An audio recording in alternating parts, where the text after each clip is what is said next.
Welcome back, gardeners. In today's video, we're focusing on the nutritional needs of romaine lettuce to help you achieve lush, vibrant growth.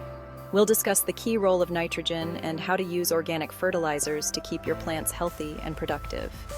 Romaine lettuce relies heavily on nitrogen, which is essential for robust leaf growth. Nitrogen promotes the development of lush green foliage, the part of the plant we harvest and enjoy. Without adequate nitrogen, your romaine may appear pale and grow slowly. To meet the nitrogen needs of your romaine lettuce, consider using organic fertilizers.